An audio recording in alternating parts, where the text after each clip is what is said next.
Divine Truth Assistance Group.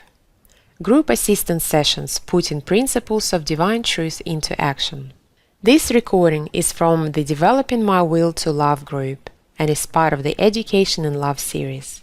In the Rewards of Developing My Will to Love presentation, Jesus encourages us to see that God is good and offers many gifts no matter what we do, but also offers additional personal and collective rewards that come from our choice to develop our will to love and obtain an education from God. Recorded on the 27th of February 2016 in New South Wales, Queensland, Australia. All right, so our topic for discussion now is this topic of the rewards of developing my will to love. It might seem that it's a waste of time going through this particular thing because the rewards would be obvious, but obviously the rewards are not that obvious because otherwise we'd probably already be doing it, right? So this is why I felt that we needed to finish off our discussions with the discussion about the rewards of developing your will to love. Now, I thought the best way to introduce this topic was to ask you again, what are the causes of pleasure and pain? And let's focus now only on the cause of pleasure. What's the cause of pleasure? So if we come to Anne's down here. Using my will in harmony with God's love and truth. Yep. So can we say it another way? Using my will in harmony with God's love and truth? Or using my will to not sin? Or using my will to not to break God's laws? Using my will to not break God's laws? Pleasure. Pleasure is a good reward, isn't it? Don't you think? So isn't that a beneficial reward for developing your will to love? And if we weren't so nuts, we'd probably say that that's probably the only one that really we have to have, isn't it? Without having to need another 25 other, obviously, rewards to discuss. To me, that reward should be enough to motivate us to want to use our will to love. And isn't it wonderful in a lot of ways that God has given us this pleasure as a reward for doing it? It's like, unfortunately, a lot of Christian and other faiths on the planet believe that it's very painful to live a life, and they see a life of restriction and a life of control and a life of moral restriction and so forth, but actually it's not like that at all. When you truly connect with God and you truly get educated by God and you change your will to love, actually you find that there's a wide open scope of pleasure that you can receive. So pleasure is a large thing. Now, what's the extension of pleasure? Like pleasure over a long period of time. Happiness. So there's also happiness. It's very rare to see people on earth really happy. And if we're honest with ourselves, happiness in our personal life is also quite a rare occurrence. Right? So imagine your ability to be happy every single moment that you're alive, every single moment. So awake and sleep. No, I don't agree, Deirdre. He is not happy all the time. In fact, I know that he's quite unhappy in a lot of ways. So he put this a lovely facade, but he hasn't given it up yet. All right. So the reason why I raised that for the people in the video is because she was pointing at Glenn and saying he's always happy, but it's not always the case. Okay, and we're not talking about a facade of happiness here. We're talking about true inner soul-based feeling of joy and happiness. Okay, now those two motivators should be probably motivation enough, yes? Yep, but that's not all. There's more. Okay, so let's have a look. Firstly, let's look at issues of scale in terms of what are the benefits. So I'm going to write down this word scale. Scale from small to big. So what are the small, you could say minor benefits? Well, there's minor benefits of physical perfection. That's a minor benefit. Well, it is a minor benefit. Your physical body, is the least part of you, isn't it? Even though most of you believe it's the most part of you, it's the least part of you. But imagine that. Imagine having a physical body where there's no aches, no pains, no lines, no wrinkles, we call them, right? No need for beauty creams or makeup or any of those things. No need to cover over anything. So the scale goes from that small, what I'd classify as minor physical area, right the way through to soul-based universal issues. Like, you have no idea at this point the capability of your soul when it's living in harmony with the will to love. And there are spirits in the spirit world who have reached the point of a soul union state, and it's impossible for them to describe to you the power they have in that place, right? And hopefully, like in the experiment, myself and Mary and six other soulmate pairs are in, one day we might be able to demonstrate that state. So you get a bit of an idea of that. But because we're in an experiment, that's not a guarantee, right? So, but hopefully we'll be able to get to that state at some point so that we can demonstrate what that's like to you. So you have an idea of the scale of your development in love and how much of it, how huge it is in terms of the universe and your movement around in it. Yeah. So there's the issue of scale. Then there's the issue, let's call it sort of scope, which is more, let's focus on the scope in terms of the, in this case I'm saying it has a personal, intimate effect on your life.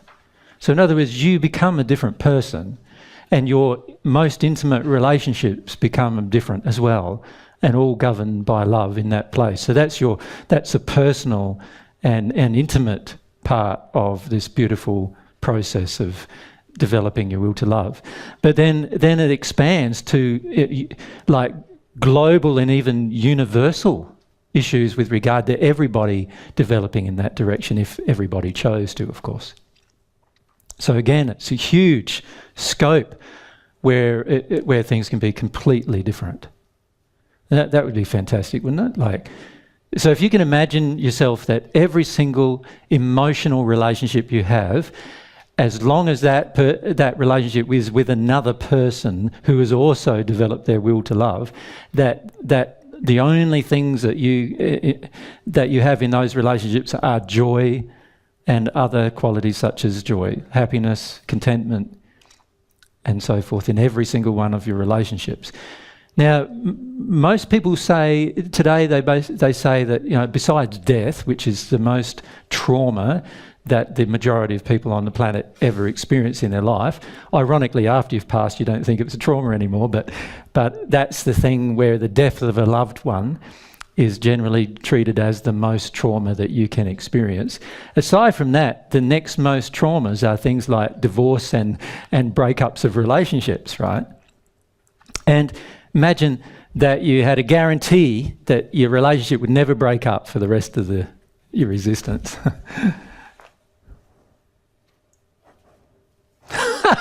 That scared some of you. It's like, oh no, I'm stuck with him for the rest of my existence. But imagine you catch up with the other half of yourself, I doubt, after you've done that and worked your way through some of the issues that you're going to face doing that you'll want to separate, and God's made this beautiful long-term plan for you to not have to do that. So that brings me to the next part of time, you have firstly immediate benefits. There are immediate instant benefits for developing a will to love. You automatically start gaining more knowledge and more awareness. You start to become more sensitive to other people around you. You start to be able to feel yourself better and feel other people better. And a lot of these things can be quite instant in what happens after you've dealt with certain things. You have an instant response to that and change occurs. But then there's other things where there's eternal blessings to you for developing your will to love. And in fact, in the future, it's highly likely that those who haven't developed their will to love as God loves are going to be quite limited in their development in the future, because the gift is I'm quite certain the gift will be withdrawn. God's love, the gift of God's love, the source of your education, will be withdrawn at some point in the future, just so that the people who have rejected it will understand that it is a gift. And that means that those particular people may have to wait tens of thousands of years until that gift is offered again. Who knows how long that may be, right? And there's a reason for that, because we need to come to appreciate that love is a gift. It's not a given, it's a gift. When somebody offers it to us, we need to learn to accept it, because it's such a gift to receive somebody's love. And to receive God's love, what an immense gift. So we have these beautiful eternal benefits, and they may not always be there, or they may come in ebbs and flows, and we have an opportunity to catch this wave, you could say, but maybe we decide not to catch this wave, and then who knows when the next wave will come. I don't know. We have opportunities now. So what I'm getting at is there's opportunities that come up as a result of you choosing to love now. That if you don't love, the opportunities are not there. Does that make sense? And so certain opportunities only come with you developing your will to love. Opportunities that you will never have if you don't develop your will to love. So that's a positive benefit. And one of the biggest one, and one of the things that most of you at this point don't understand the importance of, but to me is a huge benefit of developing your will to love, is having a consciousness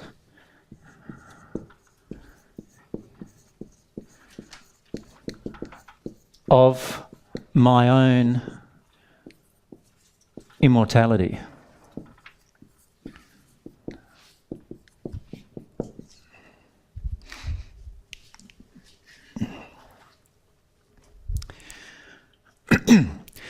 New Age people on Earth have these theories about the fact that we, can't die. But these theories are only just theories, and in fact, once a person passes and works their way through the many spheres of the spirit world, you get to the point, usually around the sixth sphere of the spirit world, where you realise that you possibly could die still. You could possibly cease to exist. And the reason why that is a possibility is because change is universal in God's universe. Change is the universal thing, and people who get to the sixth sphere and then stop changing, they actually now are fixed, and therefore nobody really knows what's going to happen to them. Does that make sense to you? No one knows whether they might be transformed into something else, right? Nobody knows what's going to happen. And they themselves do not know that they actually are immortal. So they hope they are, but there are, in fact, entire universities in the sixth sphere discussing that particular issue. And there's so much theorising about the issue of immortality. And the reality is, it's only after you receive divine love to the point of becoming one with God that you're actually conscious of your own immortality. You know you cannot ever die. You know you cannot ever be transformed into something else. You know that your existence is now cemented in eternity. And the security and safety of that knowledge, you just can't imagine what the security and safety of that knowledge is until you've experienced it. Most of us, we talk about this frequently with you, but most of you are afraid of the physical death of the physical body. But imagine if you were also then concerned about the death of your soul, or the transformation of your soul into something else. That's how most sixth sphere spirits, once they become conscious of this particular issue, that's why many of them are concerned. But imagine once you got to the point where you're no longer concerned about that, because you know that your soul is immortal. that you can never die. You're now a fixture of eternity. And you exist longer, and you have the potential after that to exist longer than any planet, any sun, any physical matter has ever existed. So scientists at this stage believe we've existed 14 to 16 billion years, in terms of physical matter, and you could potentially exist for longer than that. Or when I say potentially, it's a guarantee that you will once you become at one with God. Now, for us on earth, that's probably something we don't consider very frequently, right? But these are all the benefits of developing my will to love. Yeah. So if we go to Diane on this side and then Gary on that side. So if those spirits in the sixth sphere developed a desire to resolve that issue emotionally, they would discover the answer.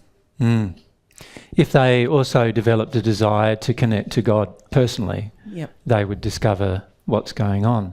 But because they have this same arrogance, this same self-reliance, same level of arrogance of where they've become very dependent on their progress being what they have chosen to do rather than what God is doing with them. As a result of that particular self-reliance, they've now, basically they might even have an intellectual concept of God, but they certainly don't have an emotional one. And as a result of that, they have no awareness or knowledge of all the things they're missing out on. Yeah. Yes, and that's the same self-reliance that we now have an opportunity to remove. That's correct. Yeah. Gary, thanks. I guess they're sort of stagnant in the sixth sphere. Like if they're there for thousands and thousands of years, can you slide back down the spheres again, or is it? Not really, no. They do what you do in your personal life frequently, and you know what that is? You move from side to side. Do you know what I mean by that? Well, in other words, you change one type of life for another type of life, which is actually a sideways lateral movement without any growth. You haven't processed anything emotionally, you haven't changed, you've only changed your life. You've only changed the things that you do in your life. You haven't actually changed you, right? And most of you have been engaged in that process for a long period of time, and that's what you call change. And that's not what I'm calling change. Change is actually growth in your soul, where you actually change, you get rid of things that impede you in your growth, and you take on new things that are completely new that you've never experienced before. So for many of you, change is like changing homes, or changing schools when you're a child, or changing jobs, or those kind of things. And those kind of changes are often, in your mind, challenging enough. But that's not the kind of change we're talking about here, because those kind of changes are lateral. They don't often result in growth from God's perspective. And this is what the sixth sphere spirits are engaged in, lateral changes and thinking things are changing when things are not really changing. And they know it's not changing when they try to enter the seventh sphere. Then they realise they can't get there. And then they know, there must be some kind of impedance to that process. Right? It's like, and this requires awareness, the development of awareness. Just like the kind of awareness you're going to have to develop when it comes to becoming aware of your sin. Same kinds of awareness. They don't realise they're sinning in the biggest possible way. Sin against the Holy Spirit, biggest sin you can commit. And it has the biggest long-term effect in your entire life. So whenever you sin against the Holy Spirit, you have no chance of immortality. You have no chance of progress beyond the sixth dimension. You have no chance of ever having a union state with your soulmate. You have no chance of ever being completely, supremely happy. You have no chance of any of these events, right? And you think that where you're living is great, but you have no idea of what could be greater, because you can't even expand your awareness enough at that point, because any expansion of awareness beyond that point requires your soul's engagement. Does that make sense? And so for the majority of people who stay in that place, they feel they're happy. But it's like a person who's going to kindergarten believing they're happy, not knowing all these other experiences could be happening to them if only they chose to graduate from kindergarten and go to school. You know? Yeah. Suzanne?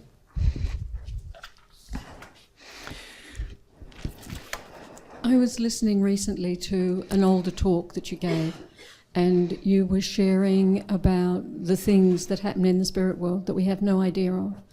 And you were talking about that movie, You Can Train Your Dragon, and you were talking about children in the spirit world having the understanding of this, and that they could create dragons, and they were out there having a blast, you know, hooting around on these dragons and everything. And it just popped something in my heart, because I thought that's beyond my imagination. It's incredible. Yeah, there's so many things that are beyond your imagination, but you know, this is one positive thing about imagination, is you can choose to imagine a whole heap of things, but I can guarantee to you that no matter what good things you could choose to imagine, something better has already happened in the spirit world, and something better will probably potentially happen in your life, but only if you develop your will to love, right? Because those kind of things don't happen in the first sphere or the second. But by the time you start getting the third, fourth, fifth, sixth, things start happening. Different things start happening.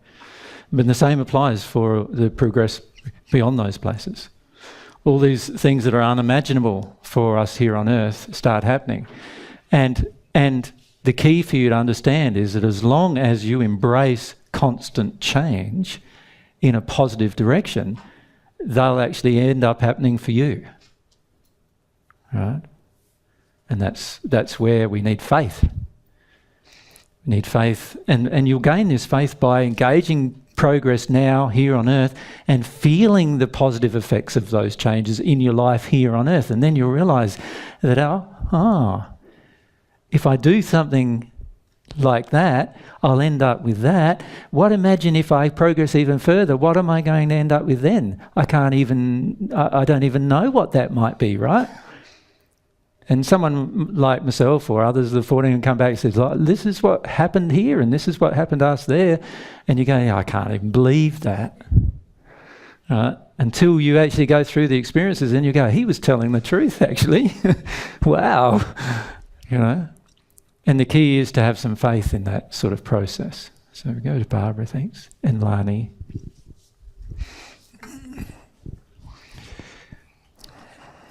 When I was about 11 or 12, we were invited to go to a Billy Graham type crusade.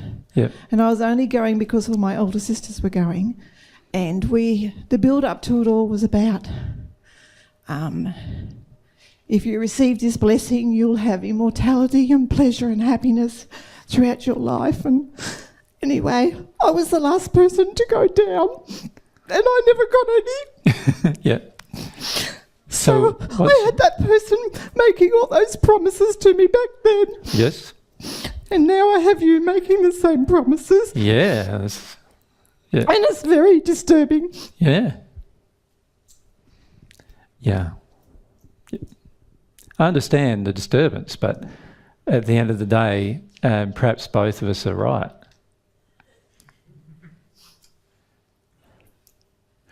Like I feel this is how faith has to be. You have to slowly grow it. You can't be expected to have an immense faith when you begin, and you can't be expected to know how to develop your will when you begin, and God doesn't expect either from you. But if you choose to grow it, you will eventually get to the point where your past experience guarantees your view of the future experience. Does that make sense? Yeah. And this is not what's happening for many of you because you've had disappointing experiences in the past. Remember, we talked about this. Remember in the first 2 days, I talked about the reasons why we don't have faith. The reasons why. A lot of them are to do with the fact that we've been disappointed many times in our childhood when somebody promised us something. So I'm not saying you have to believe what I'm saying. I'm saying at for some point when you exercise faith, you will believe it. And you not only believe it, you'll have personally experienced it, then you'll believe it. For a lot of things, it requires a personal experience before you actually will accept it. And what I'm suggesting to you is if you engage your will, then you have the possibility of having these personal experiences.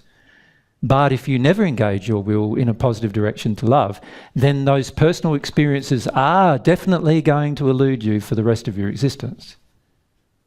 Right? And for you then, the disappointment will be real if you choose to do that.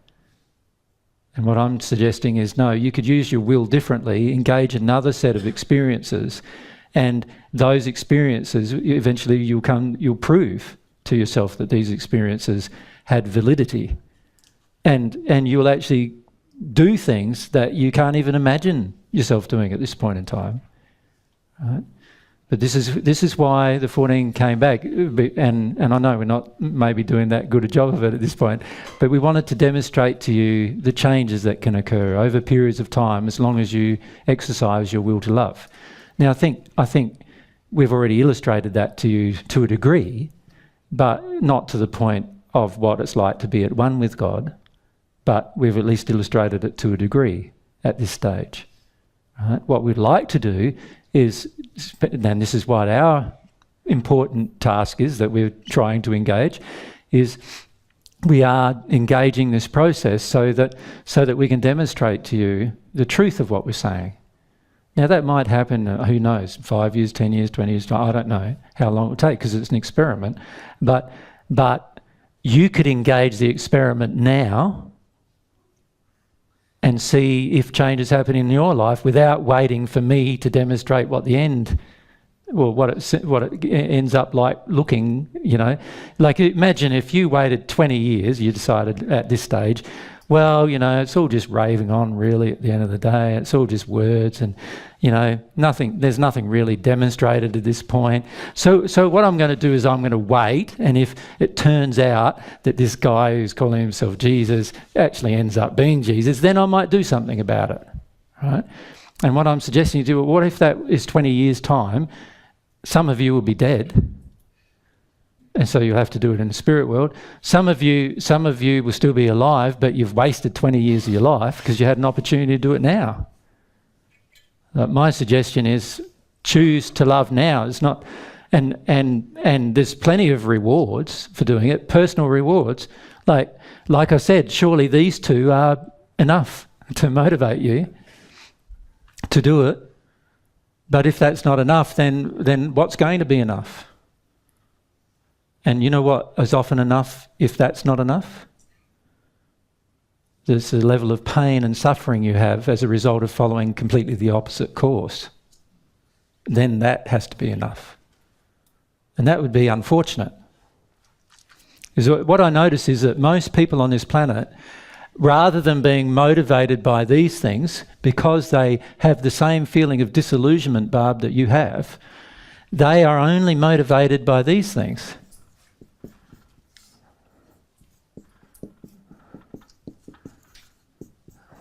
That's all they're motivated by. And there's plenty of people who have embraced God's truth after being motivated by these things. There is. There's heaps of people in the hells who have embraced God's truth because they were motivated to remove these things from their life.